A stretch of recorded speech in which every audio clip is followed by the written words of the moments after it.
school, like, say, some of the things that people do here, would have been laughed at, are now resulting in students being expelled, being fined tens of thousands of dollars, being removed, and The peanut butter knife.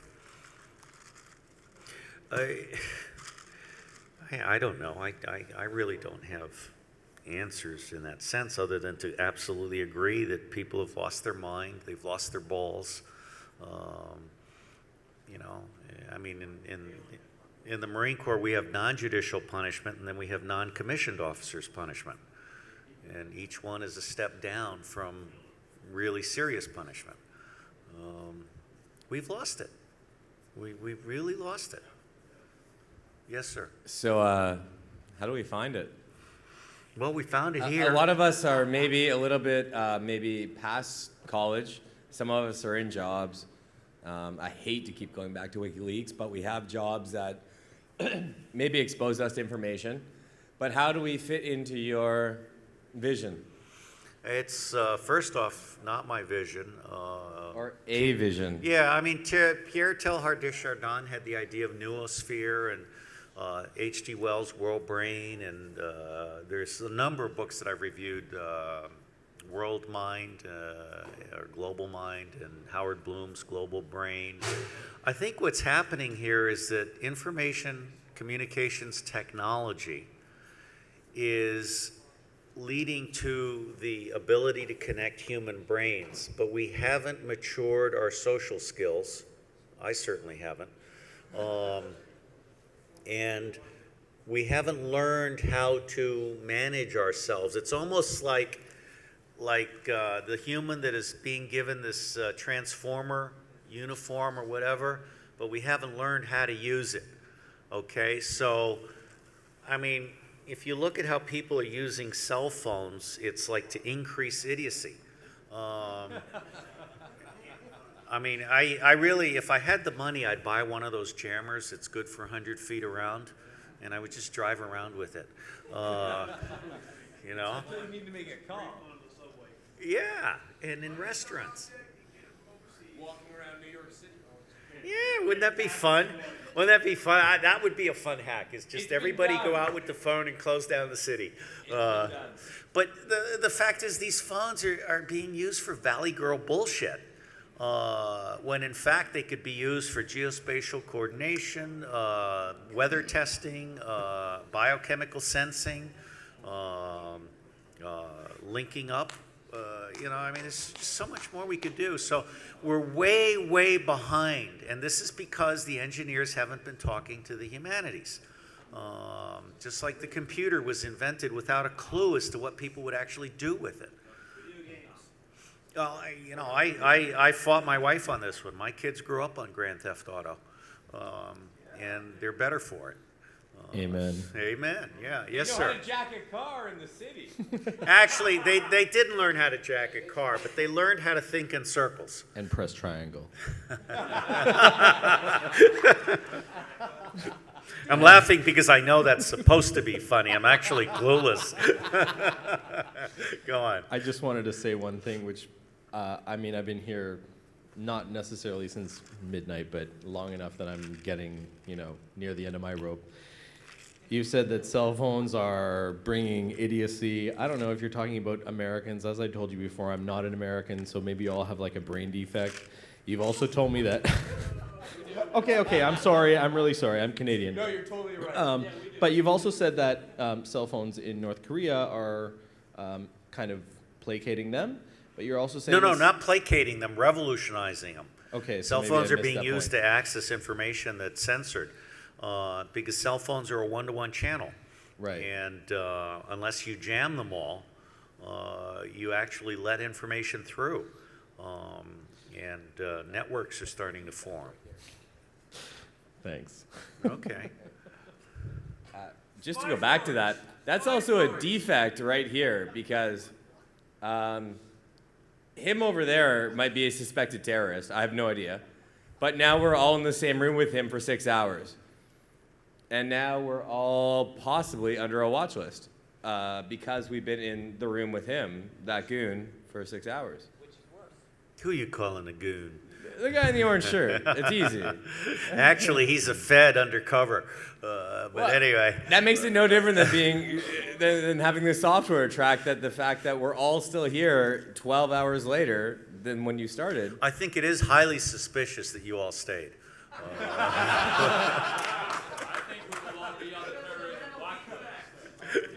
I gotta get back to Canada.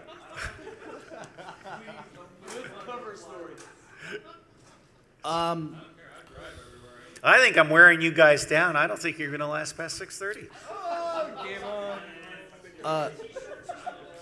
I had to head downstairs to re-beer myself, and in Do passing, they sell beer at this hour of the day?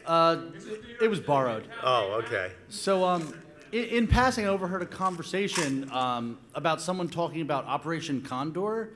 Could you just go into a little bit on detail on that and then explain why the U.S.? I don't remember the operation. I don't really know anything about it. So you're better off Googling for something. I need to go to Wikipedia. Well, it depends. I mean, Jimmy Wales is a brilliant, brilliant man, but when I appealed to him to stop the destruction of the open source intelligence page, he just blew me off. I mean, Wikipedia is a phenomenally powerful instrument, but there's a destructiveness when people get into editing wars, and we haven't figured out how to handle that. And Wikipedia hasn't figured out how to give people like me karma points for actually knowing what they're talking about on open source intelligence. I mean, I spent 5 days working up the open source intelligence page, and then a journalist who is now dead and a CIA groupie came in and just destroyed my work. And then when I went back and fixed it, they banned me. Okay? So there's a lot of issues there. Well, like Wikipedia is kind of a double-edged sword. It is. A friend of mine who does a lot of web development for Republican websites, and a pastime of his was actually inventing political positions in New Jersey. Yeah, And yeah. then basically creating fake bios for them, and then inventing scandals for them to get removed. and I love it. And then anyone who removed or edited one of the pages that he created, he would just say that it was vandalism and put it back up. And if the page had been there for more than 6 months, it took like an immense amount of effort for someone to prove that the person he created and the scandals that he invented didn't exist. That's actually the beginning of an absolutely fascinating topic that I could go on for about 2 hours on. Because, no, really, I think this is really cool. Because it's the whole issue of peer validation. And I forget what I was looking at, but there was this answer site for one specific thing where people would accumulate karma points for being right. Yeah, well, Slashdot, but there's others. And what we don't have is kind of Slashdot for everything. And yeah, that's good. And the other thing we don't have is a way of harnessing the energy of both the published and the unpublished. Because I found in my own experience that the top 100 people who are published are not the top 100 people who actually have their hands dirty. And you have to get both of them into the discussion. I think the whole idea of how do you self-correct and how do you self-validate as a group is absolutely fascinating to me, and I don't have any answers, but it's something I would love to hear others talk about. Like as far as Wikipedia concerns, it seems like it went from the winners writing history to those who go unchallenged write history, and that's really scary. That's a quote. Those who go unchallenged write history. That's interesting. On Wiki. On Wikipedia, that is. My last name's Stape, if you want to put that in a book. Yeah, no, I'm not allowed to write books anymore, for the time being anyway. This is way too heavy. Can we hear some spy stories? Sure. Good question. Well, yeah, I mean, does anyone remember what the most important skill in spying is? Not getting caught. Staying alive. Being cute. Well, listening is good, but typing is the answer. 4 hours of typing for every hour of agent meeting. And if you're doing a terrorist meeting, you have to record it and then you have to type the transcript yourself, so 8 hours. So typing is absolutely essential. CIA hasn't discovered voice recognition yet. They should hire Google. And Rambam.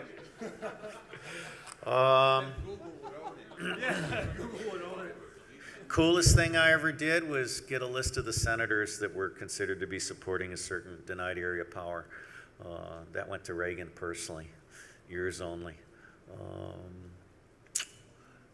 Scaredest I ever was, I had someone else's diplomatic pouch in the back of my car and a police stopped me at 2 in the morning. But I had broken the rules and kept my diplomatic identity, so that was a little saving grace. Most drinks in one day, I think 10. And that was in part because I had 2 lunches with 3 drinks each on the same day, 2 different people. Well,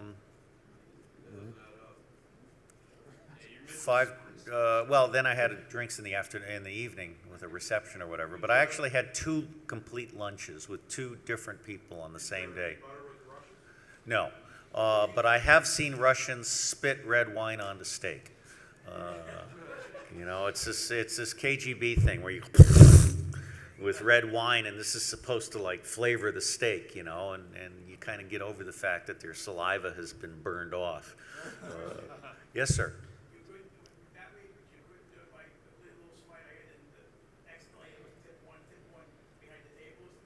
Yeah, I can't hear you, so let's go to the guys on the microphone. Guys on the microphone. Yeah. Hey, so, sorry, other people were talking to me behind me.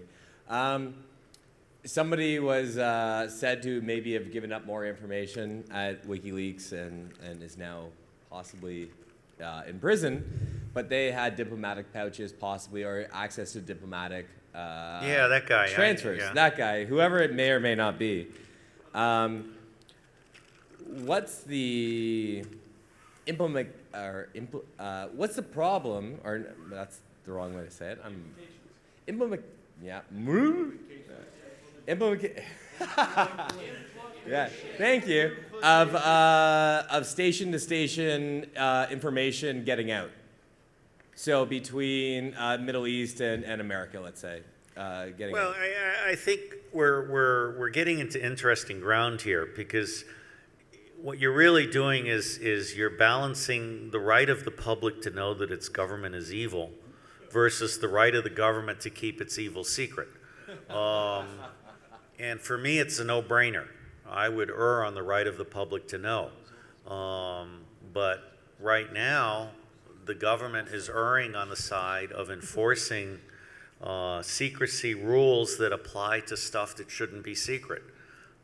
So if I were defending that guy, or if I were defending the 2 people that just got sent to jail for telling the Cubans what the U.S. was planning, I would err on the side of holding the government to a higher standard of behavior with respect to anything that's revealed.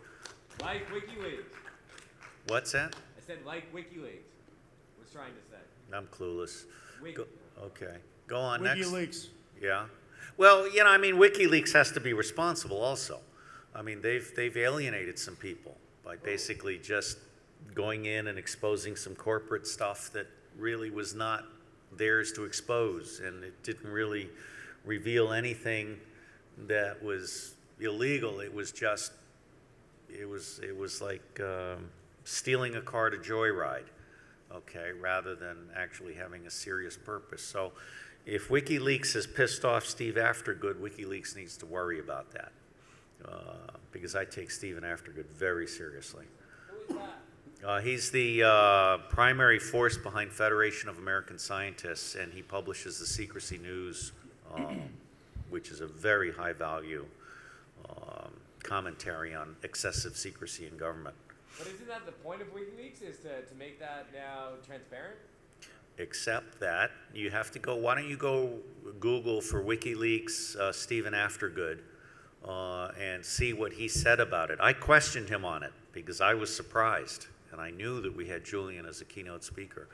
And he gave me a very balanced account of why he was upset with WikiLeaks. And so I'm just saying, just like Jimmy Wales needs to listen to me when I complain, WikiLeaks needs to listen to Stephen Aftergood when he complains. Okay, so I'm not sure if I speak for everyone. Personally, I'm not a spy, and I've kind of wondered what spy sex is like. And like, because all I know is like what I see in James Bond. Like, so do spies have lots of sex? And now, do female spies have a lot of sex and kill people with their legs? Thank you. I should be so lucky. I was going to ask the exact same question, except for the fact that maybe you could outline like the typical day. I mean, do you sit Sure, I'll do like, it. I'll in do the it. heat and sweat to death, hoping for your contact to show up, or do you maybe like go out and get laid once in a while? Like the rest of us? I'll do a typical day, but first let me answer the sex question. It depends on your age. It's generally very sweaty, very drunken, and very bestial.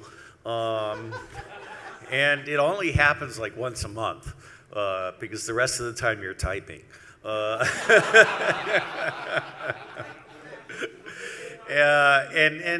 I have to say that there's a double standard because the boy spies are allowed to fuck around as much as they want and spend the government's money seducing women. The girl spies are supposed to be very chaste and held to a higher standard.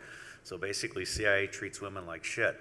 And Janine Bruckner, who wrote a good book on litigating against secrecy, was my deputy chief of station overseas, and she was basically discriminated against for doing what the boys do.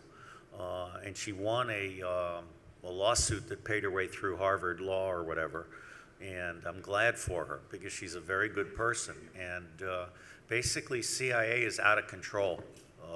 They use fitness for duty physicals to pressure people, and their management in the DO and the DI is essentially unethical. By and large, it's a fun place to be for a while, but I wouldn't want to live there. So a typical day. Let me do the typical day. This goes on the first part. Is the sex full of martial arts in any way with other spies? No, we like our women totally placid. Real dolls? Warm plastic. Okay. No, absolutely not. I mean, if you have to fight, you failed. I mean, at the age of 38, I was spending $100,000 a month, and none of it got me any sex. In part because I had ethics. Hold on. What did it give you, though? I wasn't doing it wrong. I was. Huh? Nice cars, at least? No, actually, we rode the bus, and Expensive, ugly women. I've never been there. Let them finish. Yeah, no, you know what? I mean, spying is a bureaucracy, and spying from an official installation is idiocy, because everybody knows who you are.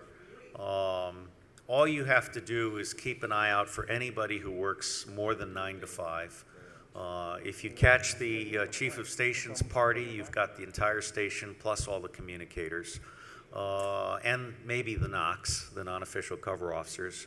The inside officers are slobs. They will lead liaison to the non-official covers in a heartbeat.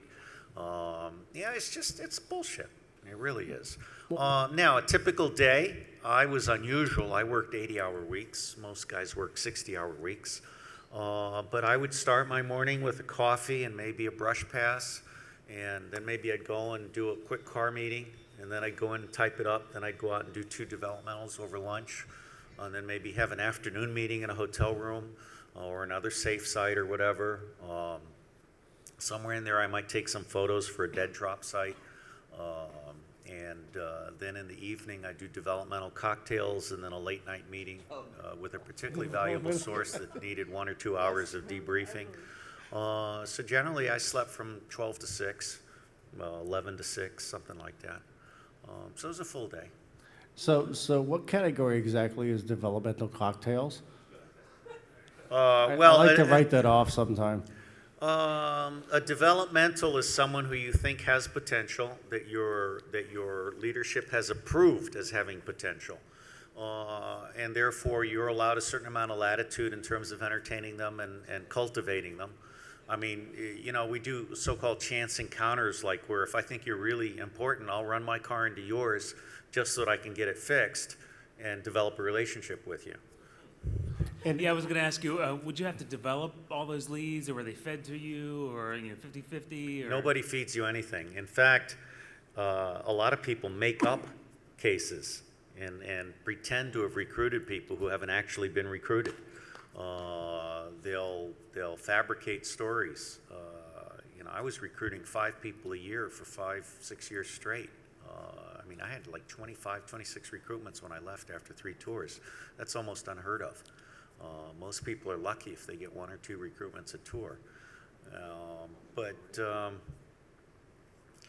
it's, you know, it's unfortunate because a station has what's called an objective memorandum, which is what you're supposed to be doing, and nobody reads that. What they do is they basically go down the street throwing money in the air, and then anybody who grabs a dollar bill, oh, you're an agent now. And so they write it up and they move on. And nobody reads the newspapers properly. Nobody reads the newspapers. So a lot of our agents are basically recycling stuff. You know, they'll say, oh, yeah, my cousin's a cleaning lady in the foreign ministry, and this is what she said they said. And they're actually just reading a local media that the case officer isn't reading. And I don't know how it is today, but in my day, case officers were way too important to do reading and training. So we would basically have 0 files, low burn times, and we would just take stuff at face value. So how did your perspective change as a noob, you know, into the field versus perhaps how it was like, you know, 1, 2, 3 years on? I mean, is there a rude awakening to this, or do you just say, look, I'm not James Bond? Well, I am James Bond. I drive an MGB. I have a Walther PPK limited edition. Shoots an ACP 38. Put one in the ceiling! Put Huh? one in the ceiling!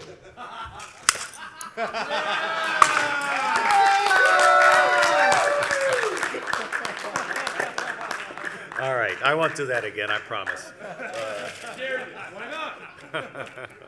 Next one goes into the crowd. Yes! Who was that guy that had the sledge-o-matic? Gallagher! Oh, Gallagher, sledge-o-matic. You would get plastic. Huh? Is this a movie misconception that we're... No, I'm not. You're safe here. Okay, it's okay.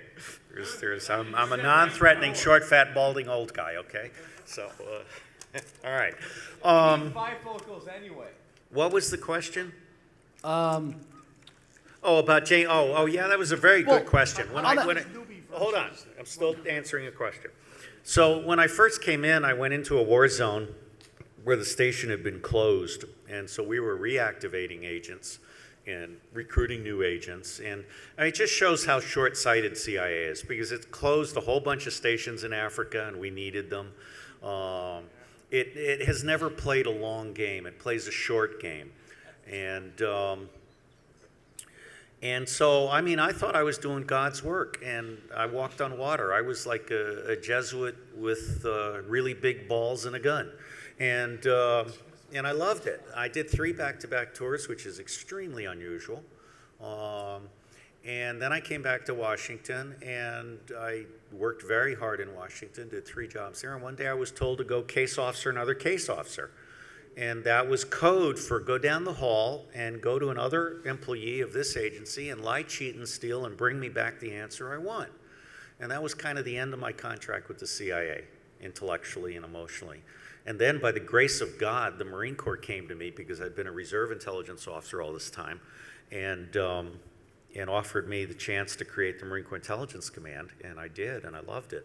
Got a 2-grade promotion, never looked back. And in fact, it's kind of funny because everyone runs hip pocket operations that they don't tell CIA about. So When I went over to the CIA, the Marine Corps wouldn't tell me about their clandestine operations because they thought I'd rat them out to the CIA. And when I left the CIA and went back to the Marine Corps as a GM-14, some of my case officers said, were you like a Marine Corps penetration of the LA division? You know, so it was fun. But I don't regret a minute. I actually believe that spying is necessary, but it should only be 10% of the solution. And it should be done on the cheap. Anybody who throws money around is a spy and should be persona non grata. It really needs to be done responsibly. Right now, spying is a boys' game. Anything done out of an official installation is absolute, utter bullshit. We should have analysts in the secure spaces in our embassies, and they should be doing all source intelligence, and they should be doing open source intelligence. They should have budgets with which to buy legal, ethical information from journalists. I'm going to take a break. I want to go to the bathroom, but then I'm going to tell you about my second thesis on 3 embassies and the amount of information that they did or did not collect. Is that all right? Yeah. Sure. All right. Thank you.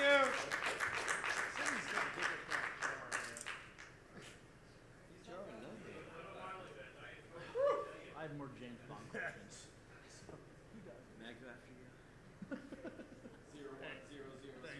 I wanted to get a little revealment of. We should all feel bad for the AV people right now who are like, really? Like, yeah, like walking around like freaking your dick is 3 feet long. Like, you know what I mean? You know you watched Those are James Bond movies fucking before. facts, okay? Yeah, the James The Bond dude factor. probably goes through the whole fucking GoldenEye bullshit. Yeah. Run around in his Pussy underwear fucking- holding a gun like yeah. this. That's I what am would do. pussy galore. Yeah. That's You what I know, would do. he walks around like his pussy galore, octa fucking pussy. Okay, 1, 2, 3, 4, 5, 7, 8. You know? Does Which James Bond exist? Octo's a great hacker number, but doesn't work for that. So, But we still got an hour and a half to kill. You want some Xanax?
All right, the second graduate thesis was for public administration. I looked at 3 embassies. Basically, an embassy, the diplomats are in the minority, and the representational allowance for diplomats is 50% for the ambassador, 50% for the 4 counselors, and the other 50% spread among the 20 to 30 embassy employees. So this means that a junior officer generally, at best, gets to take someone out to lunch once a month and maybe has one small party once a quarter, okay? The rest of the embassy consists of, apart from whoever is doing clandestine stuff, many individual representatives of many different government agencies, agriculture, commerce, Coast Guard, whatever. And so what I found was that your average embassy was severely handicapped because the people who wanted legitimate collection or legitimate open source information had no money with which to buy commercial intelligence or pay journalists for special reports, anything like that. They were limited to the physics of a 24-hour day and who is willing to be seen with them. The spies, in contrast, demanded that you be a traitor before they would listen to you. They have no interest at all in open source intelligence or commercial intelligence that is legally and ethically available. And so I found the result was, when combined with the fact that you had to coordinate your electronic messages, which everyone would see, and you did not have to coordinate your hard copy pouch shipments back, what I found was that we collected at best 20% of the relevant available information, and in the process of sending it back to Washington, spilled 80% of that. So that basically leaves us, I think, with roughly 2%. What does that mean, spilled 80%? What it means is if you send hard copy back, it goes from the embassy to one desk officer in one agency who doesn't have time to read it and therefore either throws it away or files it. It doesn't become part of the electronic common space, okay? But I've realized more recently that it doesn't matter that we're only getting 2% of the intelligence, because nobody's making decisions based on intelligence. They're making decisions based on ideological or commercial interests or whatever. So that was the second thesis. Any questions? I think you guys are falling down here. I have a question. Yes, sir. You mentioned earlier a constitutional convention. Mm-hmm. In this scenario, I think this would allow any amendment or any even restructuring of the Constitution to occur. And I don't believe there's any mechanism by which to limit the scope of such a event. True.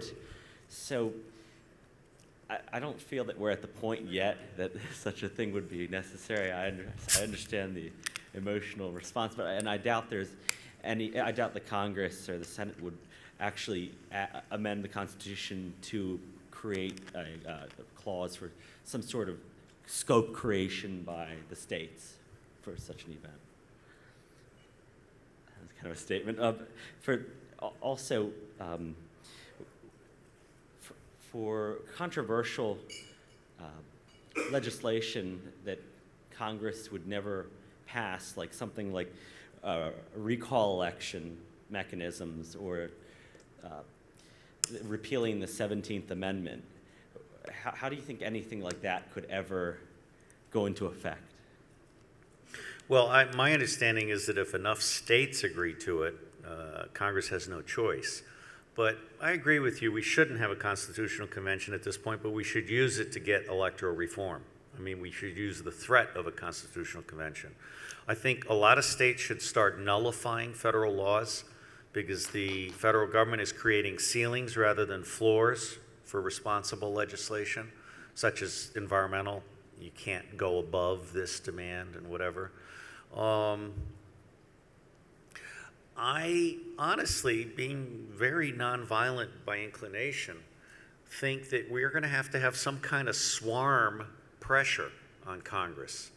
I mean, I read with fascination a story about a mob around Karl Rove's house, where they would chase him around the house from the outside and knock on the window.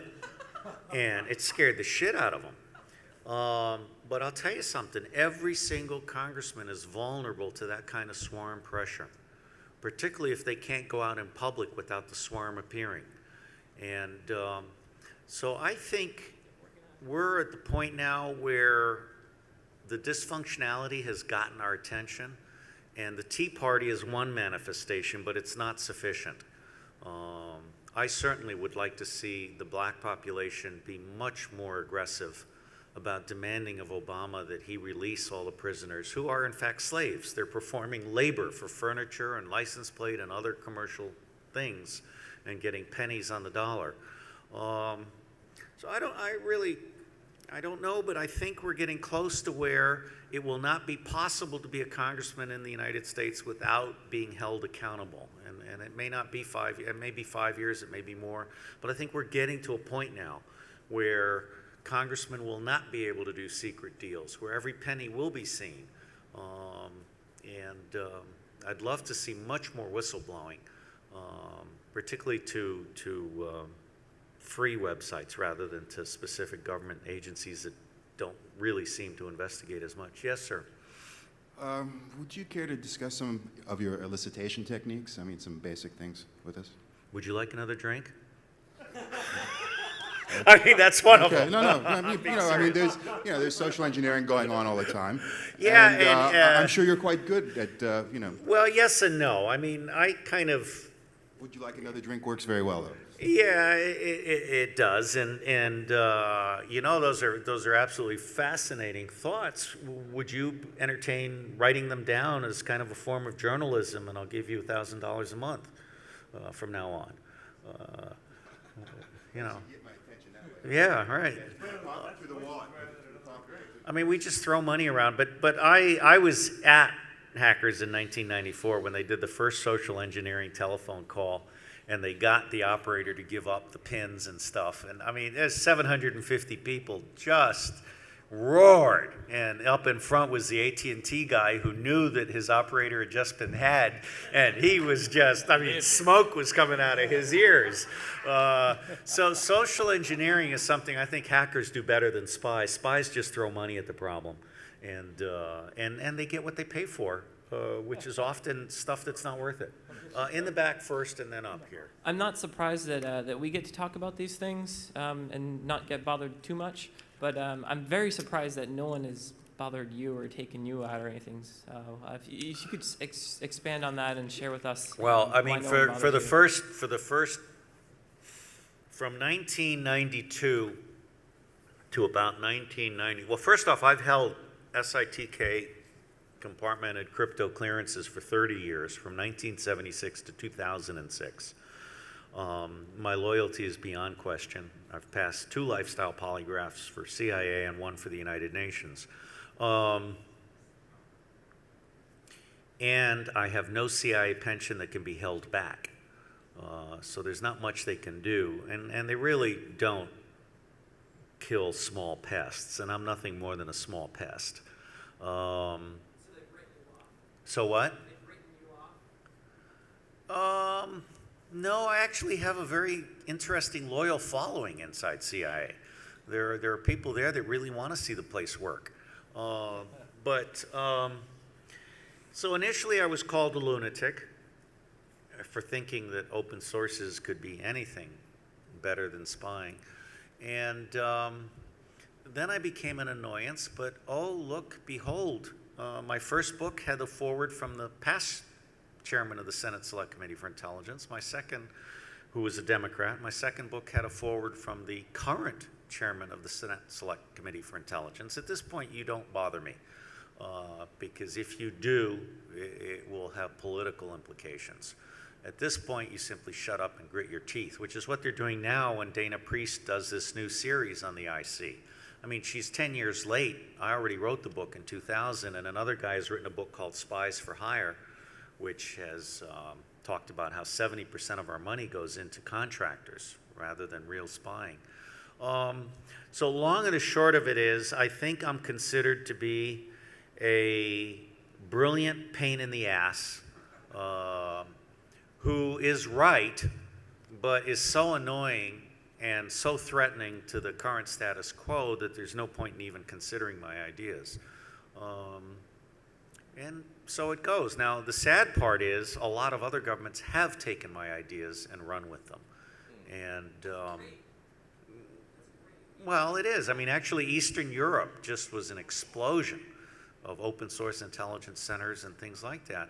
And where I have not been successful is at getting the 8 tribes to talk to each other, because I really want to get just one country where you have a common center and you have the academic, commercial, government, law enforcement, military, media, non-governmental, and civil society, all like the chambers of commerce, plus the journalists associations, plus the academic councils, you know. I mean, it's just amazing what you can do if everybody talks to each other. All right, sir, let's go to you. Okay. This probably may not even be something you can answer, because it's an area you've dealt with. I was curious what you've done as far as electronic security and also electronic surveillance, counter surveillance, that sort of thing. Obviously, some things maybe you can't talk about. That's another story. Well, I mean, shit. These days, you can buy for $250 a wonderful GPS that you can put on your wife's car and download everywhere she's been. Less than that, actually. For Yeah, yeah, yeah. very inexpensive. The point is, that's stuff that we used to have to pay. We used to have to pay 6-man teams and 2 cars and a motorcycle and 1-foot guy and you know, do that stuff. Absolutely. Now, Scotland Yard implemented all of my ideas, and they found that where they used to have to spend £3,000 a day for a surveillance team, they could now do £30 for a credit check report and get the address of the guy they were trying to follow home. Easy in that case, yeah. Okay. And so they really, I mean, they've given me everything except the silver-plated Glock. And last year or 2 years ago, I gave Emmanuel the bobby hat and the nightstick that they gave me and the whistle. But Scotland Yard has been putting away more terrorists and arms merchants faster, better, cheaper with open source intelligence. And that's why Sir David Vaness got knighted. And one of the interesting sidelines, and I'll come back to electronic surveillance in a second, but I want to make this point. One of the interesting sidelines is that we ended up confiscating more ill-gotten gains by 100-fold, because spies don't do real estate and taxes. Right. And so open source was able to identify the French Riviera House and a whole bunch of other stuff. And so, I mean, Scotland Yard made out like a bandit with post-conviction confiscations. Now, on electronic surveillance, back in the day, you didn't have it. You didn't have cell phones, and you had to have clunky radios when you were trying to communicate and stuff. I mean, these days, I think it's absolutely wonderful. You can pop a webcam in front of an embassy or in front of a place and do remote surveillance from anywhere and really be very, very meticulous about watching stuff.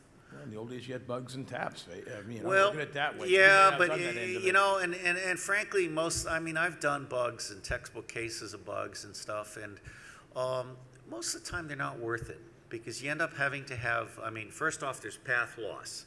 So in those days, the bug had to have a receiver within like 150 to 200 feet. Typically, yeah. Which can be a hard issue in some places. And then you had to have a transcriber who was willing to sit there and spend his life listening to noise. Or a recorder, but he still might listen to it ultimately anyway. Yeah. And at the end of the day, what I've found is that for every hour of recording, you're lucky if you get 1 minute of anything. That's likely. The bottom line is it's a lot better to just have a human source that can cut to the chase. I would imagine. And so most electronic surveillance, including most of what NSA does, is worthless. All right, I guess to variant, what's the most interesting story you've came across, situation, I should say, involving this type of thing, as far as electronic surveillance goes, or counter surveillance for that matter? The most interesting story I've heard is that there was once a denied area country that knew that we were very good at looking for electronic devices. So they built some very complex ceramic sound tunnels that could not be detected. Absolutely fascinating. Well, basically acoustics. Yeah. I mean, boy, the ceramics. I mean, if you look at the Irish, I'm so impressed. They did a national survey or whatever. They were thinking about how to survive, how to resurrect Ireland. They knew they were good at ceramics, and then they discovered that ceramics are useful in electronics. So that was cool. No. I'm talking two different things. The Irish doing ceramics and someone else. But But you know, most electronic surveillance, I've never been fond of it. And actually today, digital alarms are a lot tougher than the old days, you know? When you...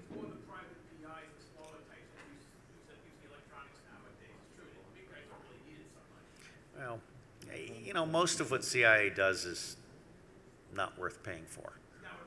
Yeah, yeah. You good? I'm good. Because you only got an hour left. I mean, till your deadline anyway. These Yeah. guys could keep you going till 10. No, I think they'll quit in 10 minutes. I don't think they'll make it to 8. I mean, do you need breakfast? No, I'm fine. I'll pick up some donuts on the way out the door. Okay. All I have to do is get those boxes in. I have to tell the guys to order the car up and get the boxes into the car, give the porter a $20 bill, and head south with my GPS. I should be fine. And you and I can talk offline about whether someone wants a ride or a driver. On balance, I tend to go on my own, but we'll talk. Okay. I just wanted to make sure that. And just a quick announcement for everybody here.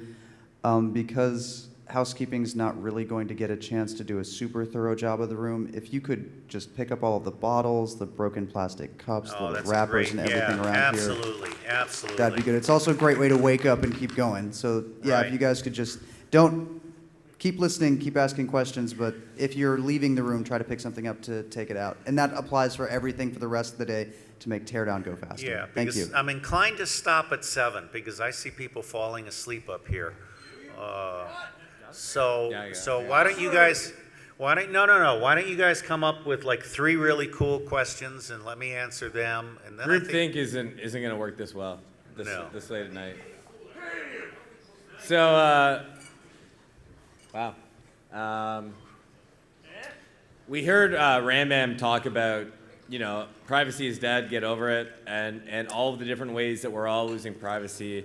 And I understand that you left the industry, let's say, almost 10 years ago. How much is what Rambam's talking about being used by your current, or by any current? First off, the UN doesn't spy on anybody. But I urge you to read my human intelligence monograph because it distinguishes between the 4 classified slices and the 11 unclassified slices of human. You know, the bottom line is that the intelligence community will use anything that costs money.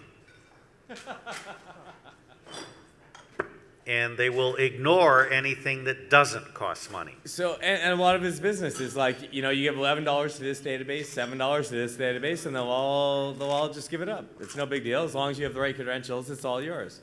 Well, not really. Actually, intelligence analysts today who want to do interagency database checks probably spend a third of their time just negotiating the password bullshit.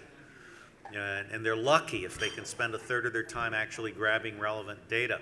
In the words of one of the Intel Link administrators a few years ago, it's a crapshoot.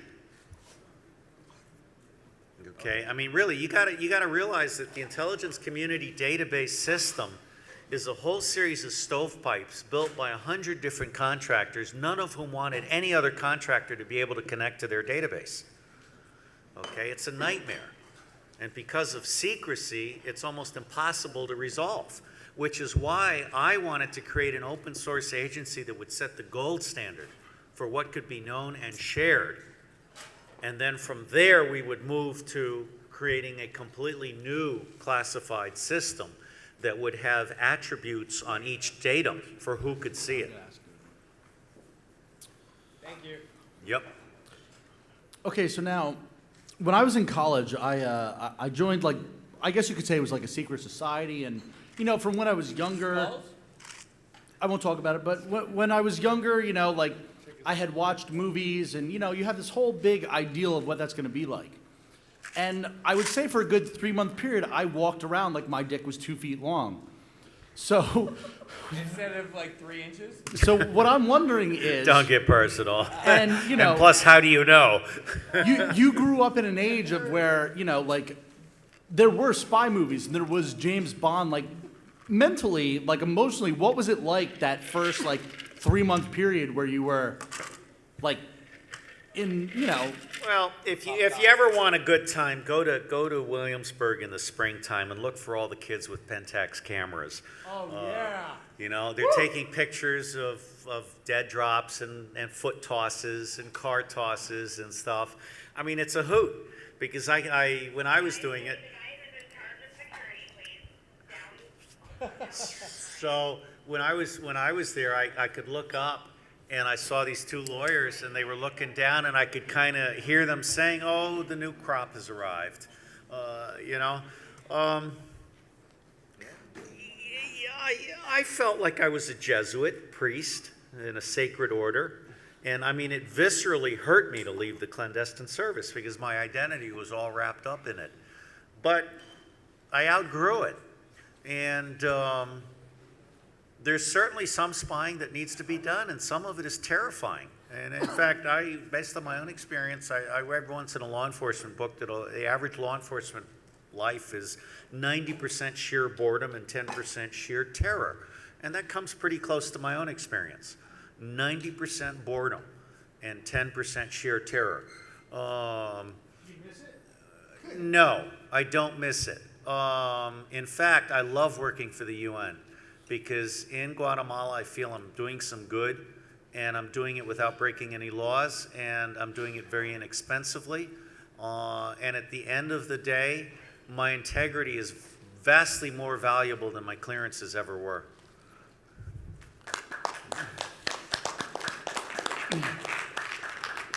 So you did fulfill a purpose for the government. If you were to be the this is really a stretch perhaps. No, it's not. If you were actually. to be a poster child for your position and you were to like go on, you know, let's say be all you can be, or the few, the proud, the brave, or, you know, all these other slogans out there that are government recruitment.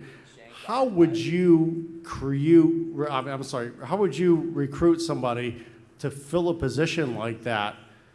And perhaps try to be as honest as possible, as saying, look, it's not going to be all glorious all the time. You're not going to get laid every goddamn night like James Bond. Well, first off, I mean, there's two ways of doing it, and the current way is still bad. The current way recruits young people who are U.S. citizens who can be cleared because they've never done anything interesting, and they don't speak a foreign language.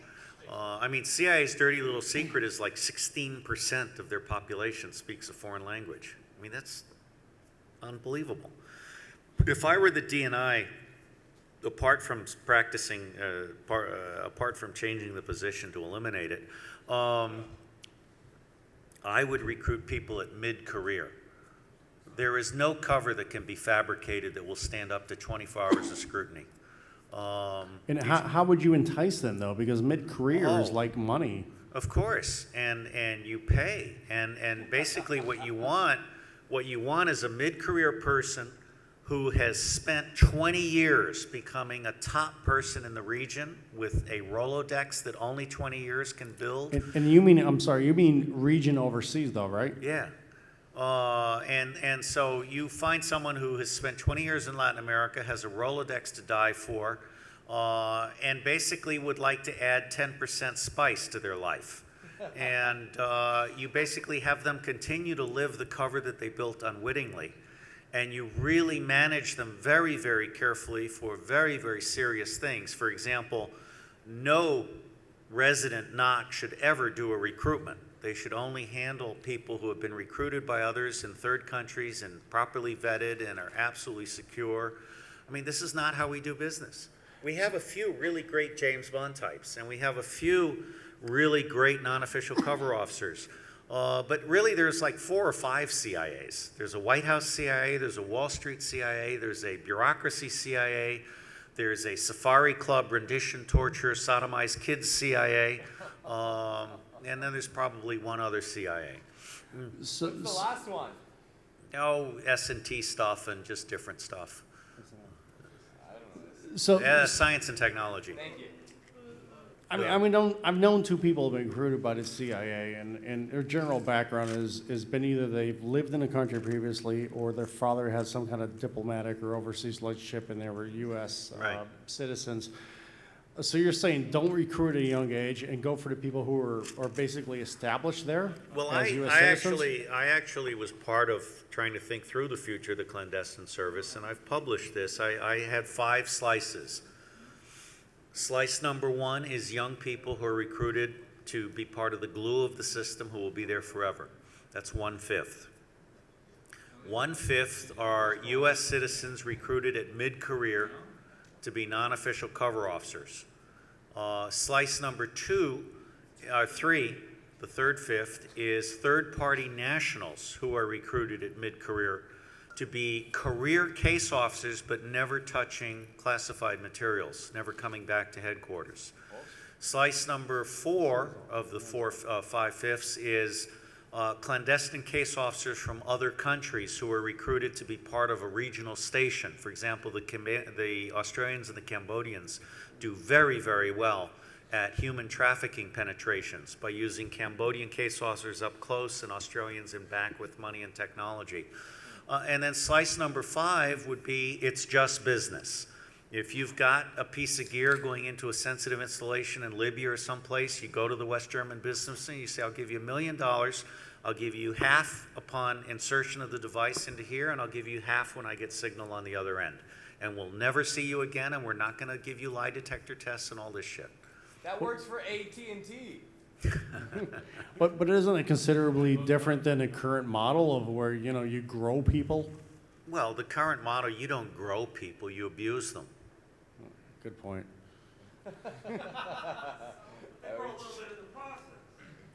You hook them young. I'm sorry, but it's pathetic. I look at these young kids. CIA analysts, I flew back from Beirut with a World Bank guy, and he said that the CIA analysts had come to see him, and they were so young, and the hypotheses they put forward to explain instability in Sudan were so ignorant they were frightening. Okay? The bulk of CIA's analytic population has less than 5 years in adulthood, and even that is questionable. Define adulthood. Post-college. Yeah.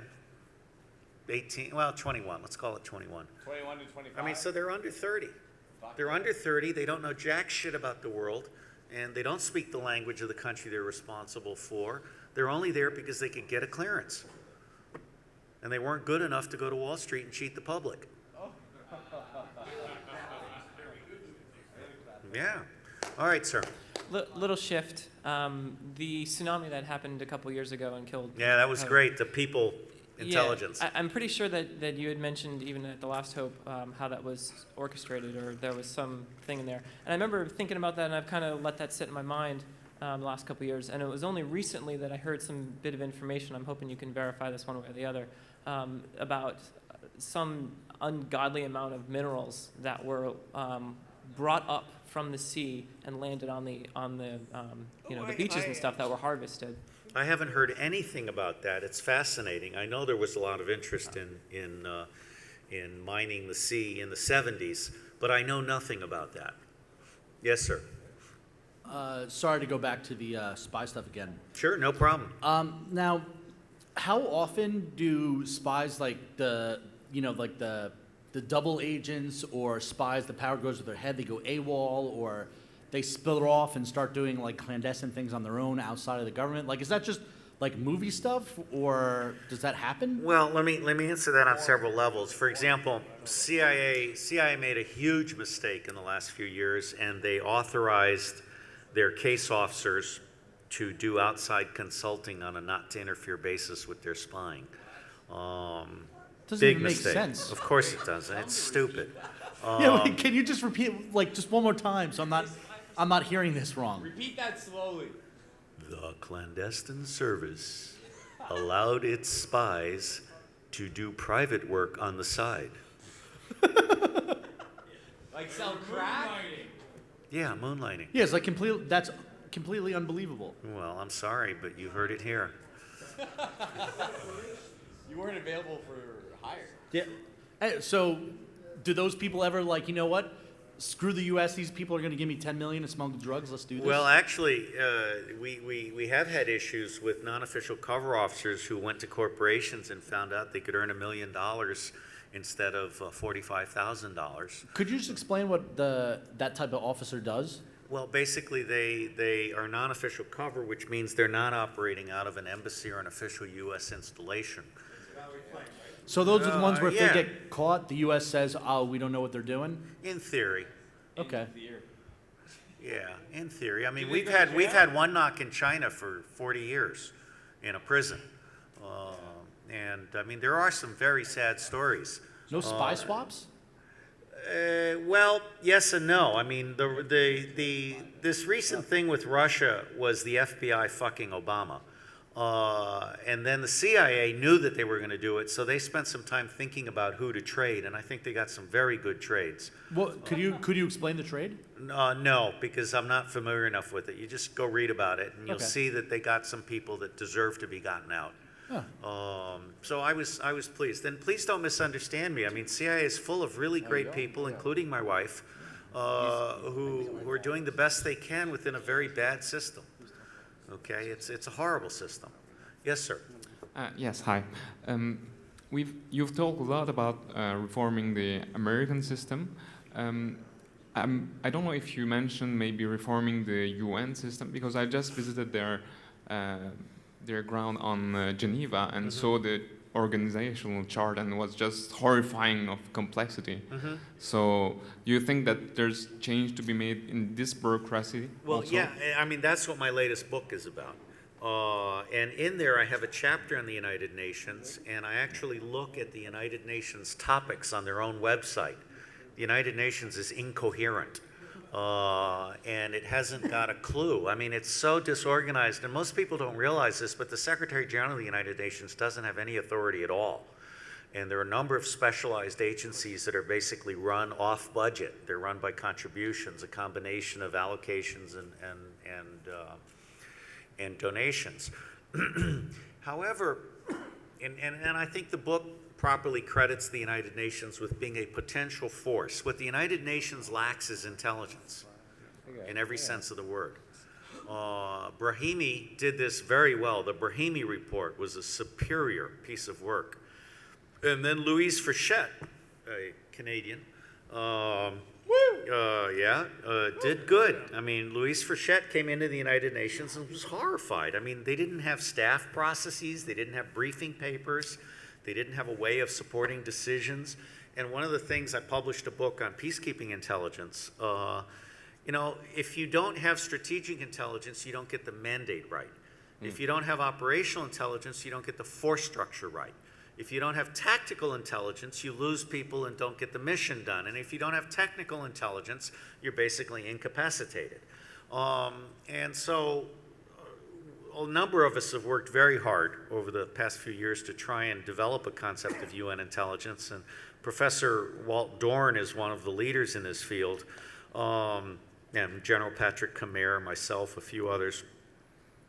Basically, the United Nations right now suffers from the fact that it's dependent on member nations for both money and information and personnel.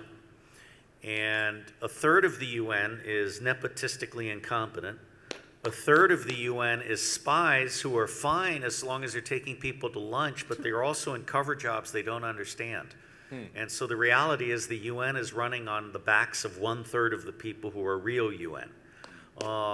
And that's a problem. But the other thing the UN hasn't figured out how to do is how to become a hub for multinational information sharing and sense making. And I honestly don't know if I'll survive. I mean, there's every chance that I will be fired by the UN on any given day, because I am as antithetical to the UN culture as it's possible to get. And so we'll see how this goes. But if you want to help me talk my book up to anybody that's with the UN and tell them it's free online, and I would love to see the book get spread around. Yes, sir, you're shaking your head. I'm shaking my head because he tapped the mic behind me just because he's excited. I want to talk about 4 years ago, they found a CIA plane that was tracked back to a shopping mall or whatever. and that was tracked back to a drug trafficking cartel. And then if you watch The Great White Hype or Hope, that puts a whole bunch of crack back into South Central America or LA. I think I'm in that movie. I might have missed that part, but I fantastic if you understand. are. No, if you slept through it, that's okay. There's a lot of drug dealers and. Oh, Ricky Ross. And Yeah, Blandon. I totally. talked about him earlier. I mean, basically, So- CIA got so- Blandon out of jail, and we put Ricky Ross in jail. And that movie is probably 10 years old, and they found that airplane 5 years ago. So stuff's still going on. Obviously, there's Yes. still small aircraft bringing large amounts of drugs across borders. I continue to speculate that CIA and DEA are running drugs into the United States. Do you think it's for money, or do you think it's for some other profit? Like, is there another reason there? Oh, I'm sure there's a series of complex reasons. And can that be enough volume to really, make a difference? Yeah, I mean, just read my review of Dark Alliance. Okay, up here, and then we'll go back to you. Can you speak about your work in Guatemala? And, is it... No, the short answer is no. I mean, it's a miracle they let me come up here at all. So I'm very pleased to be part of the UN. This conference has nothing to do with the UN, and my remarks are my own. But I will tell you that the UN is experiencing some serious success in Guatemala with a hybrid organization, which is helping the government to learn how to put people in jail and how to do investigative work and how to be effective. Because unfortunately, when governments fail, gangs prosper. And so what we have to do is help governments be legitimate and efficient. And when you do that, it has a very beneficial effect on the economy because investors then gain confidence. And what's that? Similar work in Mexico. No, but Mexico desperately needs it, and so does the United States. I mean, real corruption is a scourge, and corruption is what enables crime. Won't prohibition fix it if we got rid of it? Prohibition? At least for coke and weed. Prohibition of what? Prohibition Prohibition of what? Coke and weed. Okay. Well, I think the legalization of drugs is certainly an important part of the solution. The Netherlands has done this very successfully, but that's not my real field. So let me go to you in the back. Yeah, I was actually wondering what kind of baseline training techniques, for instance, did they bring you through like basic Marine training, any martial arts combat, No, special weapons training? No, typing. And how many words per minute would that be? You want to be up toward 100. You get bonuses for combat, if you go to 140 or something? No, but you get to take a bathroom break. No, I mean, it's interesting. I was talking to a New York cop, and New York cops get 6 months training. Marine Corps infantry lieutenants get 6 months training. Spies get 6 months training. And it's basically covers what's called the intelligence cycle. So there's recruitment. Well, actually, there's spotting and assessing, and then there's recruiting, and then there's handling, and I'm sorry, spotting and assessing, developing, recruiting, handling, and then termination, which just means paying them enough so they don't talk about it afterwards. And so you get training in those things, and the biggest part is making sure that you understand how to debrief somebody and how to take notes and how to not be discovered doing all of that, and then how to type it all up and get it back. I was gonna kind of add that 6 months training is generally what a gunner's mate on a Navy ship kind of has to point the gun in the right direction and know how to load it and so forth. Right.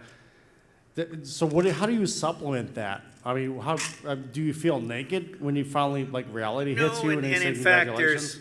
there are several books by young CIA people who left CIA after training and wrote books, and they're beneath contempt. The training is actually a weeding out process.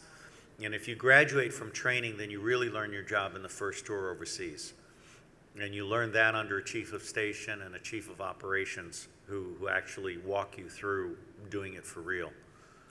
So the biggest hit to the guy hitting the streets after that training, your advice would be what? What's supplemental to that you've learned? Well, it's not advice that I followed because I probably stood out like a neon sign. At least now. No, then.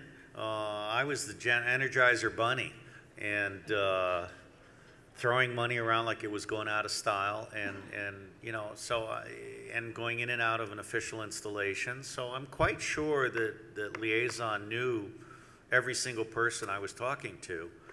And so I was basically just living a fraud. And that's what I don't think people are really willing to accept, is the fact that most of what CIA does is known to local liaison. They're controlling the information. They're fully aware of what's being told to CIA. They're probably feeding some of it. And we pretended, I mean, in fact, this is actually true. When CIA found out that at least one of its major Soviet agents was being controlled by the KGB, they did not tell the president. They actually continued to feed intelligence from that asset to the president and not tell him that it was a controlled source being run by the KGB. I mean, this is the lack of integrity is just mind-boggling.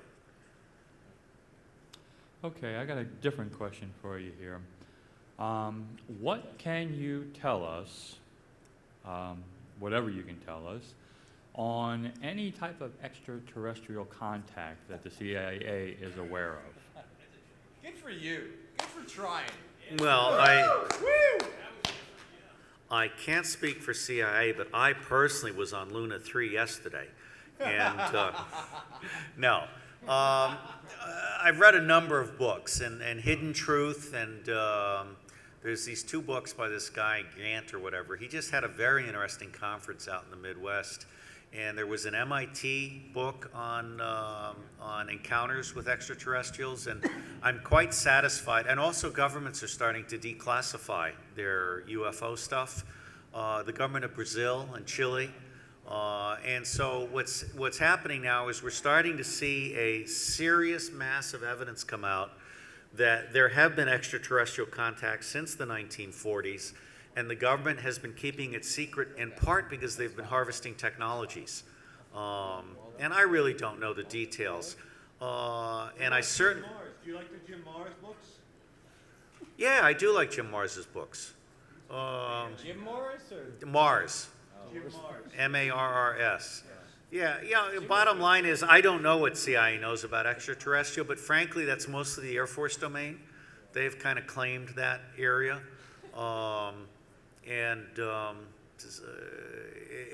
It's not something I was privy to. It's not something that I would violate if I were privy to, but based exclusively on open source intelligence. There is extraterrestrial life out there. We scare the shit out of them, and we have been abusing the public by keeping all of this secret all of these years. What's that? I just said, is it the anal rape that scares them, or what scares the extraterrestrials? The fact that we're nuclear and don't know how to handle it. Fair enough. What's that? Data the other still. Yeah. The anal rape would scare you way more. Go on. I was actually going to ask about the election cycle here and how some of the sheeple every 4 years kind of. Sheeple, I like that. Yeah, every 4 years they kind of decide that we need some little bit of hope, a little bit of change out there. It's all theater. I mean, Chomsky wrote the book on it, Manufacturing Consent, which actually has 2 authors. So how do we get around that though? Because I know there are other countries. I've heard there are other countries out there. Perhaps these Canadians here, but I've heard there are other countries out there who have different electorate criteria. For instance, where perhaps majority doesn't rule, but it's based on a percentage of your electorate vote? I personally like parliamentary systems because I really do not like winner take all. It really messes us up. So I like parliamentary systems, and I certainly like systems that absolutely do not allow committees to hold secret hearings. Or secret earmark hearings, or secret authorizations or appropriations. And what would that be, just as an example? What do you mean? Like, are there any going right now that, I mean, I honestly don't know. ACTA perhaps? I have not really studied this. I just know that secrecy is a cancer, and we have to keep these people accountable and transparent. And that's not happening now, obviously. But the problem is, guess what? We're not like the old guys who were like there 4 years before, because you have a short-term memory. It only goes back like for the 3 years and 9 months back. No, you so keep we're talking. not I'm really going to the like the bathroom. old people. Does this reach into the restroom? Because I want to make sure you have a good time when you're gone.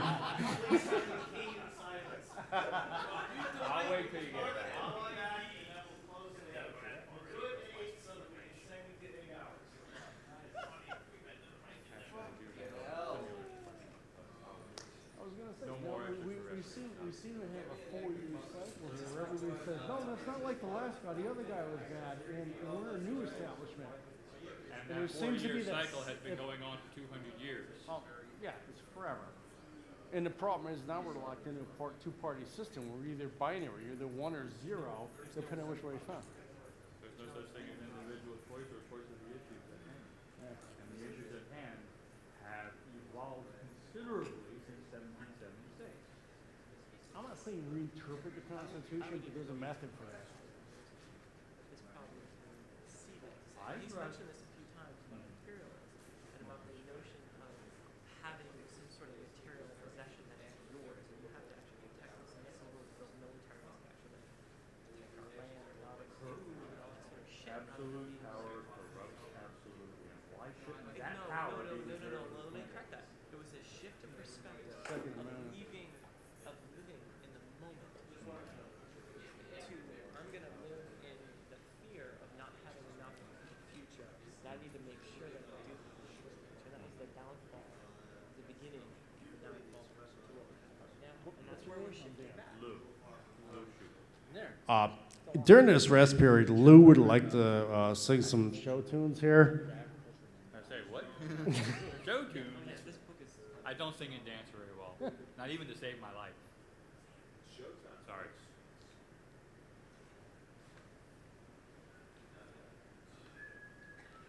No, I think this is a cyclical thing where everybody has a short-term memory shit. And guess what? When somebody else stands up and says, God damn it, I'm different. I don't care how you're different. Like this is a large, like he's even mentioned a couple of times about like this sort of cunning age. If you look at a lot of the sort of past cultures like the Mayans, Hopis, Aborigines, they all have the same type of story. If you guys want, you know, you can do like the mark of the beast on everybody that's here at 8 o'clock. I do believe technically it's 616 if you look into a little bit of history. No, I mean, I'll sign your foreheads. I'll go for that. Or whatever you want. But no, I mean, really, I'm amazed that you guys hung out. But I'm kind of tickled pink that we made it to 8 hours. So I guess basically what I'm saying is every 4 years you go through this cycle where people kind of forget what happened during the previous 4 years, and the administration walks in there and says, oh, wait a minute here, we're a new administration. I know. That's why I think, honest to God, the hack is to basically get the public to understand that they have to vote out every single incumbent. Do you think there's something wrong with the two-party system, and how do we fix that? Duh.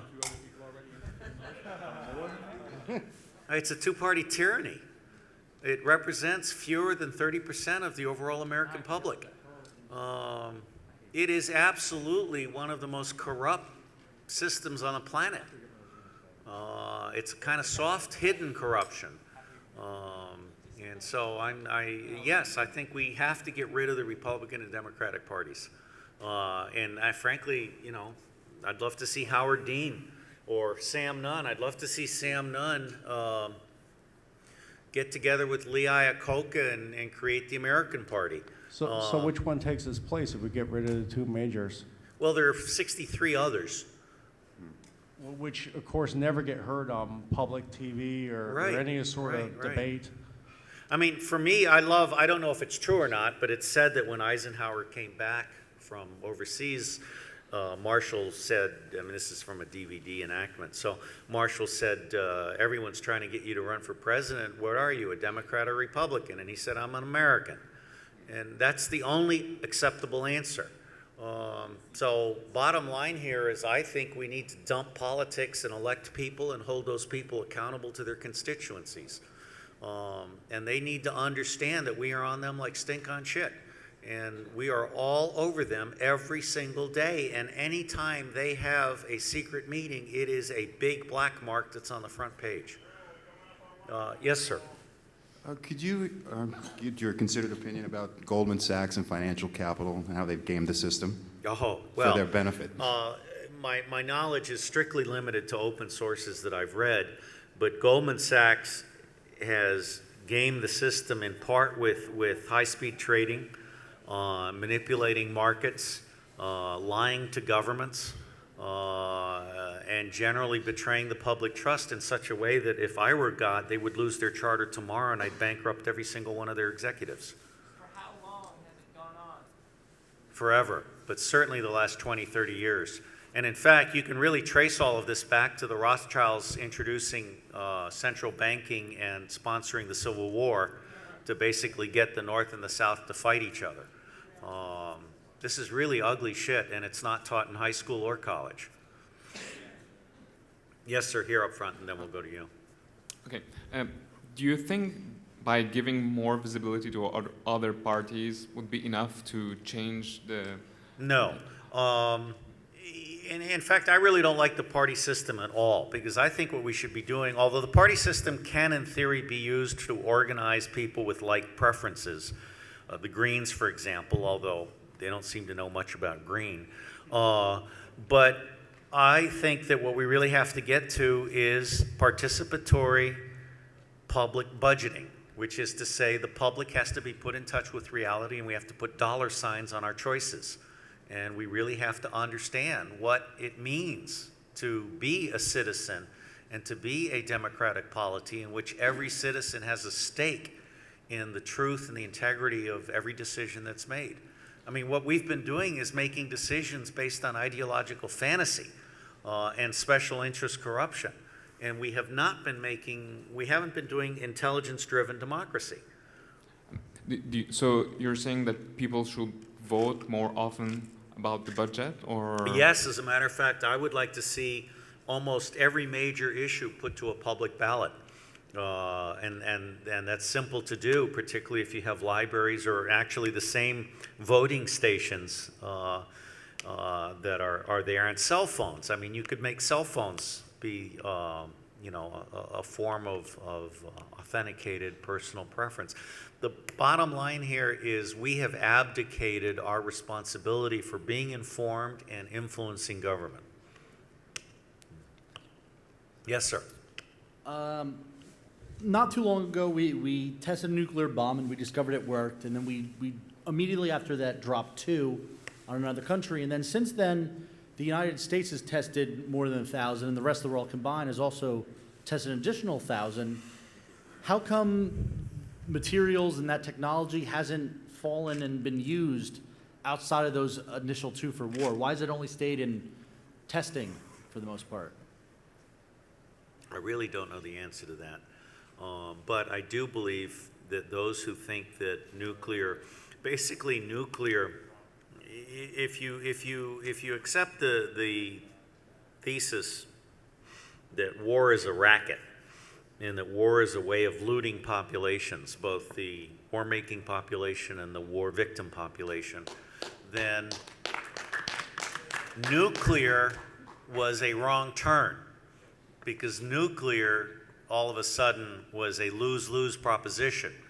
And so I think the powers that be said, oh shit, we made a mistake. We should never have gone nuclear. And I was in a Harvard class with other SCSs, including Ken Minahan, who was the head of NSA at one point. And we were play acting congressional testimony, and someone playing acting a senator said, so how can we be sure we will win the nuclear war? And the perfect class answer was from this one guy who said, Senator, there are no winners in a nuclear war. And I think that was the right answer. And I think the powers that be understand that, which is why low-intensity conflict became so popular, because it's a proxy that can be managed. Nuclear war gets out of control too quick. Well, it's one thing for the powers that be to choose not to do it, but what about like just some irrational person going to a country where it's guarded by a barbed wire fence and one guard to just spirit away the materials? Is it just dumb luck that that's not happening, or or is it actively being stopped? No, I don't know. I don't think it's actively being stopped, except for the isolated, what do they call those FBI operations, sting operations. There is so much money to be made in other ways. I just don't, I can't give you any speculative answer. So it comes down to only an idiot would try to obtain it and idiots get caught? Well, I always love the annual Darwin Award, such as the guy that sat in front of the microwave to be warm, you know. I mean, nuclear stuff, and one of the things we're worried about is radiological, because you can contaminate, you know, an entire city block for a long time with radiological trash. I'm really concerned that Pandora's out of the box, and the only thing keeping us safe is a modicum of legitimacy, and we're about to burst the legitimacy bubble, particularly in relation to the United States as it's perceived overseas. I would not want to be an American tourist traveling in a Muslim country anytime soon, because there are just too many people that well, they you know, I mean, there's the America, the beautiful ideal, there's the American public, and I think most people understand the American public is a big-hearted public. But there are also fanatics who feel that any American is a target, and, you know, who knows? I don't have any answers. Sir? So this is going to sound like a softball question, but it's completely earnest, because it's manifestly obvious that you read prodigiously. So there's only so many hours in a day. How do you choose what to read? That's a good question. I used to buy books at airports, and I've been pleasantly surprised by how good the selection has been. But when I got hooked on Amazon, and that was an accident, my first book was just going to be an opinion piece. And then a couple of guys said, no, this is the reference work. You need to do an index. And they said also, you need to do an annotated bibliography because you've read all the books on this. So I did one, and it was 150 entries. And then I did my second book. It was 150 entries. And then Amazon reviews opened up. So I loaded all 300 one weekend, like April 4th something, April 4th, 2000. And I was instantly one of the top 1,500 people out of the 1,600 that were there. And so I didn't really think much of it, but then I was invited to speak to a bunch of parliamentarians in Europe, and I was intimidated, so I read 50 books and reviewed those as a way of keeping notes. And now I just kind of got in the habit, and since I had my own company, and you know, on a good year it would make 1.7 million, it was nothing to spend $5,000 on books. So I would generally read 2 books a week, more or less. And I have to say, of those books, a third of them I start with the index and work my way through the footnotes. A third of them I really kind of read the book, but fairly quickly. And a third of them I just scan over the book. And like, for instance, the 2600 book and the Emmanuel book, it took me less than an hour to kind of develop an appreciation for that book and then publish something that would help other people say they've got to own it. So I certainly did not read every word in that book, but enough to do a good review. So I think it's what? Keep going. Okay. Was that a fart or a I thought burp? you were going to say what time it was. No. We've got 26 minutes. Thank you. Basically, an average book I can read in 4 hours. So we're only talking, you know, 2 hours a night, 4 nights a week. And there was a time when I did a lot of traveling. I was a double gold card on American and United in 94 through 97. And so I would read books on airplanes and in hotels and stuff. And now as for picking my books, The Amazon feature that when you look at one book, it tells you what other people have looked at, what other people have bought, that's actually pretty good. Amazon recommendations do not work for me. But when I touch one book, and that's the other thing, I generally read books in 2s and 3s. So for example, when I decided to look at climate, Acts of God, and the Weather Makers, and one other book. And so I read like 3 books at a time. Menopause for Dummies, and then there were 2 other books on menopause, okay? I actually wrote the memo on menopause. If you Google for Steele Memorandum Menopause, you'll get 2 pages of shit every man needs to know at the age of 30. Wait, hold on. What do we need to know? What do we Re- need to know from you- an perspective? You didn't get the memo? That's RTFM probably. Oh, come on. We paid a lot to be here. Protect us. You didn't pay enough for me to spend 8 hours being tortured by you guys. But no, I can't remember what the memo says. I just remember that I didn't get it in time to save my marriage. So, Okay. you know, but it's useful information, and you should read that memo. Okay, I have 2 questions, a short one and a long one. Okay. The short question, among books, have you read the works of Sun Wu? No. Okay, he created a book about 2,000 years ago, The Art of War. Oh, Sun Tzu, yeah. Sun yeah, Tzu, yeah, Sun yeah, Wu, yeah. tomatoes, tomatoes. The long question is this. Imagine a world for a moment, or a nation, where direct democracy does take root, prospers, flowers, blossoms, and everybody runs the country through managers like congressmen, mayors, councilmen, and such. How would you, if you were put in charge of the nation's spy networks and such, how would you protect the country in an open source, open democracy manner, adhering to the words of Sun Wu to protect our country? Sun Tzu. Well, I mean, the most important thing he said was the acme of skill is to defeat the enemy without fighting, and what that really means is don't have enemies. I mean, the American government has done everything possible to piss off just about everybody on the planet. And that's just plain-ass stupid. We've also then gone on to do everything we can to arm everybody on the planet, including the Taliban, including the Shiites and everybody else. And then we've gone on to basically dumb down our population and disarm our population. So for me, what it boils down to, and I coined this term in the 1990s, is cast a wide net.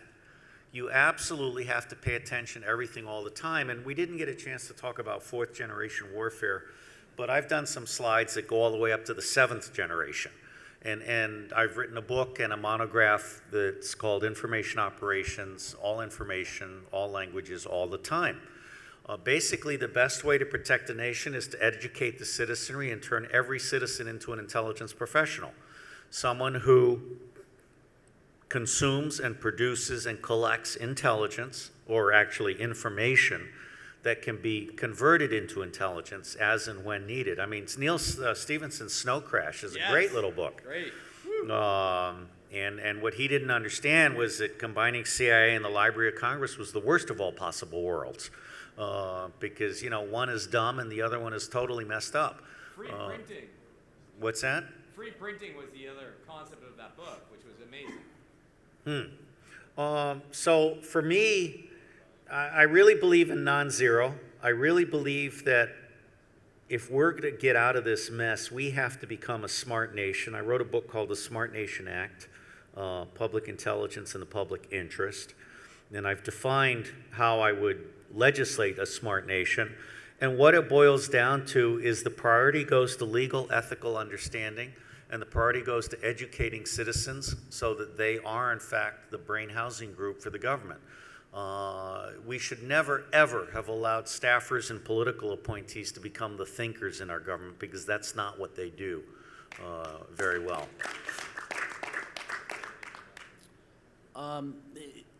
If you go back in time to like when democracy first came to fruition, you basically had a caste system where you had a group of people that sat around in a forum debating whatever they needed to debate, and then you had basically an entire population of those with no rights tending the fields and supporting, you know, those people the right for them to sit there and debate, the wealthy landowners or whoever Right. they happen to be. How do you create a society where, you know, the world needs ditch diggers and people who can pump gas and make sandwiches, and you know everyone deserves to have their cup of knowledge filled, but some people have very large cups and some people have tiny thimbles. So how does that work? Going back to Durant, one of the things he says in the Lessons of History is that the only revolution that is sustainable is the revolution in the mind of man. And one of the things I really believe is that, and I have certainly not been a good practitioner. I have been arrogant, and I have been angry, and I have been disdainful. But the bottom line is everybody deserves dignity, and everybody has a point of view that deserves to be heard. And when we reach the point where we can listen to everybody and come together and decide something without killing each other, that's when we will have become a conscious civilization. And I'm not sure we're that far from that, but I'm also not sure we'll reach that in my lifetime. But we are definitely moving in that direction. And then just back to you said you read a lot. Are there any like things that you recommend that everyone should read? My reviews. I'm serious. I mean, you should never buy a book without checking to see if I've reviewed it. And no, I'm serious. And then my advice is to read 20 of my reviews for every book that you buy. That'll save you a lot of money. A comment on the last question about how to, I guess, give everyone that sustainable world. The dacha movement in Russia is a good example, where the Russian government basically said, anybody who wants land that's a Russian citizen can have a chunk of land. And you can do whatever you want with it. You can't sell it, you can't make money from that, but you can live on it, and that can be your family's kin's domain. And there's some really interesting results that I think we could all really benefit if we take a look at that system.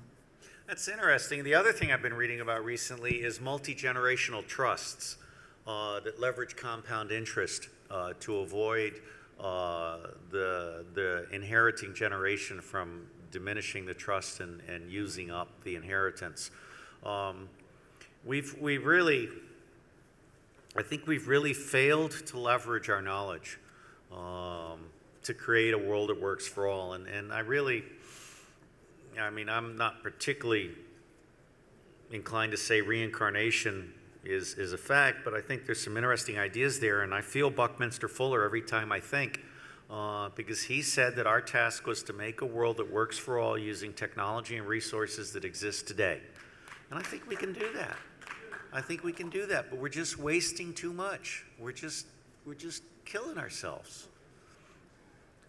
So, as a Canadian from Toronto, I'm not sure you're a Canadian. I think he's an FBI guy pretending totally. to be a Canadian. The gun's hidden, but I'll shoot in the ceiling later.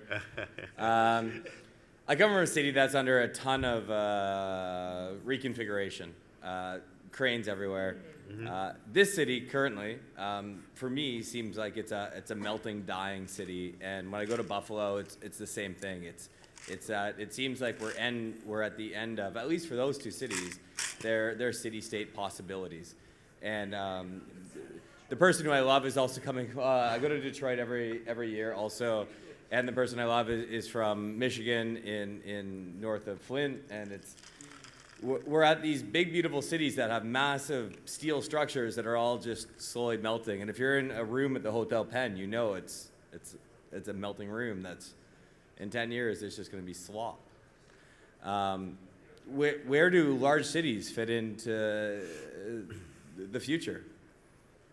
Well, I'm certainly not the original thinker on this, but I've seen some very interesting suggestions that we turn all these office buildings into condos. And basically create cities where people live and work in the same building, and we green all these buildings. And some of these cities maybe need to be abandoned, or there's actually a lot of literature on how we need to tear up all these strip malls and put all that concrete into landfill and basically restore the whole concept of local sustainable agriculture. Permaculture. Yeah, also, deep root farming. Alan Yeoman's written a wonderful book called Priority One. I don't have all the answers, but I think there are a whole bunch of things we need to stop doing, and that's a starting point. Yes, sir. No, can we turn on this mic up front? Say one left. Okay, yeah, just go on back to that one, please. Do you have any input on like intentional communities, or do you know what those are? No, I'm assuming that they're an upgraded form of commune. Yeah, basically. Yeah, no, I don't, but I mean, Tom Atlee lives in one. And again, I come back to this whole thing that we've destroyed humanity. Lionel Tiger did a wonderful book called The Manufacture of Evil, in which he basically talked about how the movement away from kinship and cottage industries toward manufacturing that turned people into commodities basically destroyed the single most important thing in the hidden wealth of nations, which is trust and relationships. Overall, intentional communities are sort of failing, but for the same reasons that everything else is failing. So they can provide an answer with the same shifts of consciousness that we've been talking about. But there are some intentional communities that are doing well, and they're similar to the Dutch movement and all those sorts of things. Mm-hmm. But exactly what you were talking about with Kin's-domains and that kind of stuff. Mm-hmm. I can tell I'm wearing you guys down. I think we can do like 3 more questions and make our 8 o'clock thing here. So I say let's actually keep this rolling because there seems to be an essential conflict here because on the one hand, technology is an essential part of creating wealth and creating prosperity for everyone, as we've agreed. But on the other hand, most or all of the high technology that we benefit from today is produced by an industrialized economy. So how does that square with restoring trust and community to as they were before industrialization essentially destroyed them? Well, let me answer that on multiple levels. The first is, we're completely unaware, most of us, of the high-tech trash and the toxins and so forth. I think we really need to understand the true cost and true contents of everything. Second, I think that we really have failed to focus on connecting humanity. And I see the day when every individual has an embedded cell phone that is also a memory aid, a recorder, the whole bit. And at Hackers in Silicon Valley, over 15 years ago, we talked about how human reputation was going to be the commodity of the future. And that individuals who basically establish karma points on X were turned to and rewarded and looked to.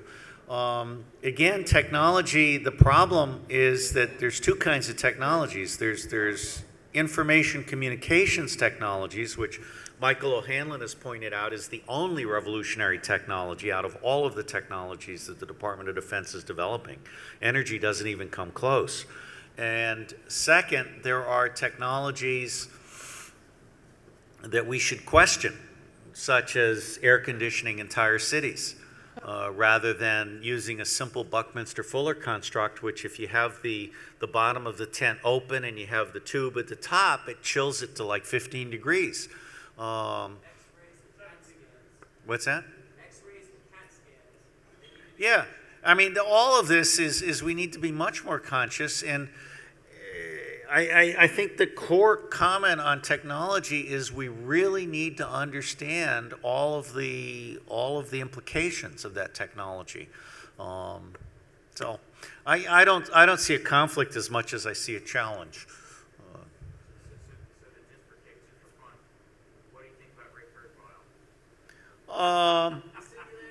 He's a good guy, and I've reviewed his book, The Singularity.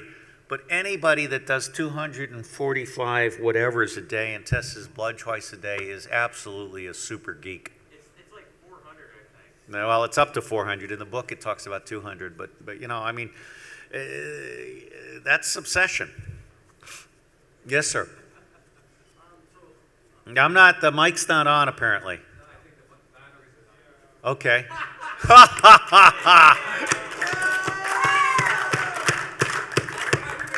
All right, everybody come up front and hold hands, and we'll sing Kumbaya, and that'll close the day in a perfect fashion. Yes, sir. Along the same lines with technology, you could argue that like cell where communication for the most part Right. is almost like ubiquitous and instantaneous. You can say that energy-wise, there could be some type of like shift or game changer where energy is completely free. Like hypothetically speaking, like someone invents a box where you basically Sure. pay for nothing and whatever you want magically comes from this box. Right. Like, it's of the rest of the universe. What's left? Like, what's left for people to fight over and argue about? Like, if technology gets to the point where everyone wants for nothing, then Yeah, I mean, philosophers foresaw this many years ago, and they foresaw the challenge of using our leisure time. And I don't have the exact quote, but I have seen it often in depictions of Benjamin Franklin and talking about how his generation had to do the military arts so that the next generation could do mathematics, so that the next generation could do humanities. Eventually, he ended up with poetry. But the whole point here is the one inexhaustible resource we have is the human brain. And I think that I don't think we're ever going to be out of challenges, particularly if we do try and look to outer space and the cosmos and all of that. There's also inner space. We haven't even begun to explore the sea. We haven't begun to explore the under-terrain stuff. So I would be thrilled if we got to energy, and there are people that say that we have extraterrestrial technologies that solve the energy problem that we're keeping under wraps.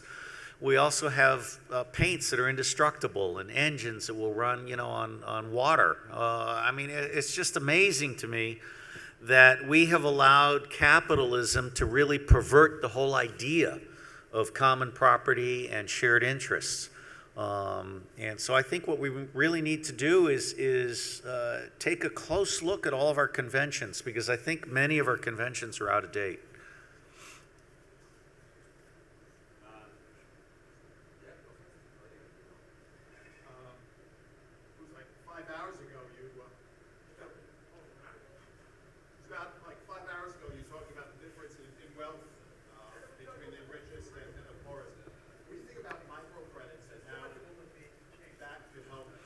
Well, the question is about microcredits. I think micro everything is very cool, especially if you can reduce the transaction cost to almost nothing, like an SMS message. Yes, sir. No, I have not written in that area, but my book for $10, which is still available in about 6 copies outside, does talk about a global range of gifts table.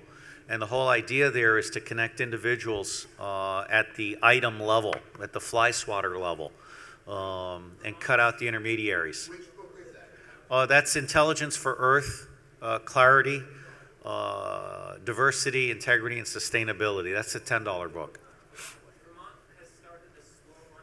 Yes, slow money, slow food, slow everything. I mean, that's good. It would be very hard for me to adjust, but Vermont's got a lot of people with a lot of common sense. Yes, sir. So it's almost 8 o'clock. I just want to appreciate your time. Oh, now wait a minute. We got 7 minutes to go. Well, no, it's all done, but thank you. Do we want to spend the 7 minutes kind of self-identifying? I just want to say thank you. That's it. Okay. Do you guys want to tell me who the hell you are? I will send you an email in the next couple days for sure. Okay. I mean, who's in the room? Before we do that, could you talk about open source warfare?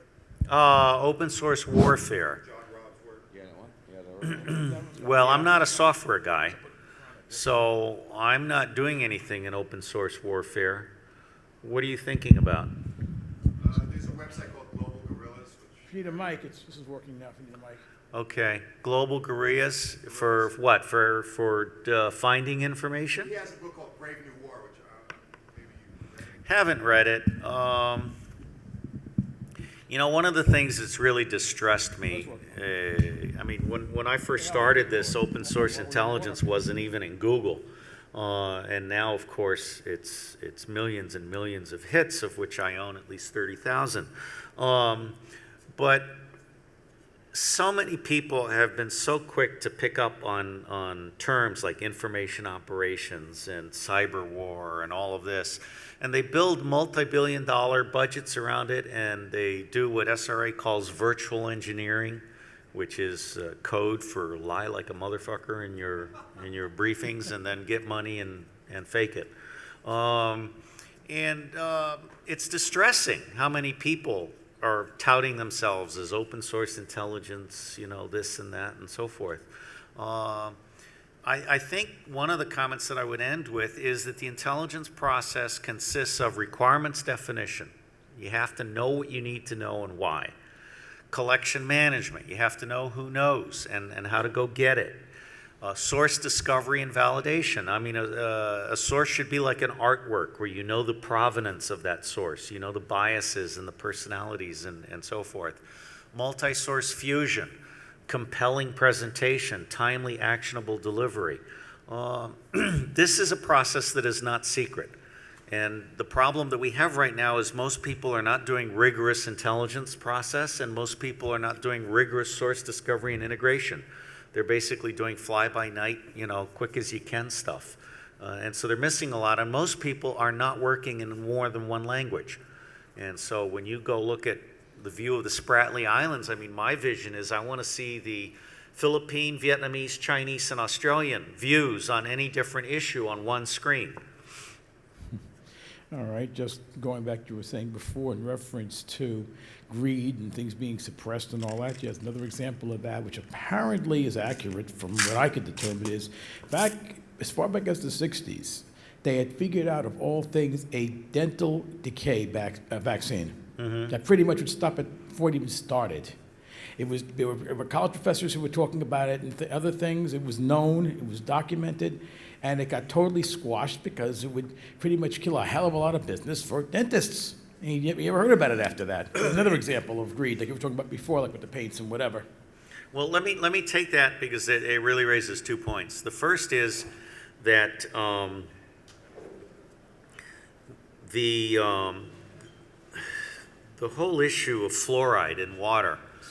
Yeah, I didn't realize that, but it's like an aluminum waste product. Right, and okay, and so you know, why haven't we figured this out? That's number one. Number two, the tomato growers just were up in arms over efforts to control the amount of illegal immigration that they were exercising. But eventually they developed tomatoes that could be processed by machines, and everybody advanced. Yeah, and so I think we really underestimate the adaptability of individuals, and we underestimate the adaptability of society. And I mean, Machiavelli had it right, although there's much about Machiavelli I don't like, when he said that the people who are touting new methods have no supporters, whereas the people who are beholden to old methods have all the supporters. And so it really is a crisis that is needed, and that's why the Chinese Revolution for crisis is also, I think, a symbol for revolution, I mean for opportunity. So I don't know, I've got this, I know what I can do. I've got one of these for everybody in the room, okay, if you don't have them. Yep. It's a membership card in Phi Beta Iota. Cool. And the 12 principles from the Santayana Institute are on the back. And the first one is motivation based on love. And I've worked my way up to number 2, which is really important, non-attachment to outcome. I really think that no matter what happens, it's going to be okay. And we're going to figure it out. And I would bet on humanity every single time. Yeah. Incidentally, actually, you're talking about fluoride, it's actually even worse than you may realize, because first of all, when they've done studies in other countries where it's naturally in the water and compared to a town there where it wasn't, they found little, if any, difference in dental decay ultimately. Oh, absolutely. That's one, and it gets worse because the one bad thing about fluoride is that your bones and teeth tend to take it up instead of some of the calcium which belongs there. Now, fluoride is harder, but it's more brittle. So even if there was a slight improvement in decay, which there really isn't, you end up with teeth and bones that break easier. Huh. And this has been pretty much, you can pretty much back. That's called osteoporosis. No, I'm saying osteoporosis. Well, yeah, you're calling it osteoporosis. Yes, that's probably part of it. Good point. Good point. That's probably part of it. It's definitely nasty business. It's highly toxic, not in the doses they use. And the sad part, if there is any benefit, it's an oral rinse would give the benefit. Drinking it in water is just moronic. Period. It's a toxin. It doesn't help inside the body anyway. It's a big scam. I'm with you on that. You get the idea. It's a scam. If you will all do me a favor, let me get to the front door so that I can give each of you one of these membership cards with a CIA RFID chip in it. And no, hang on. Or else someone come up and pack my bag. Yeah. Here, okay, great. So when I bring the bag up here, and your job is to get everything. Your job is to get everything there into the bag.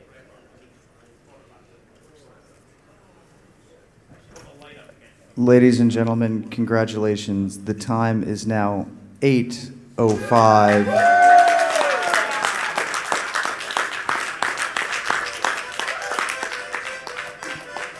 This is officially the longest talk in hacker conference history.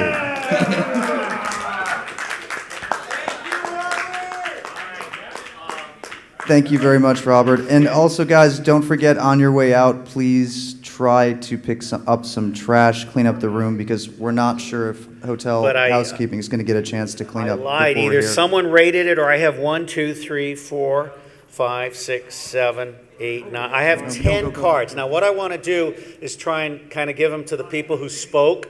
So everybody who asked a question, kind of come up here, and I'll recognize you. And What if we asked way too many?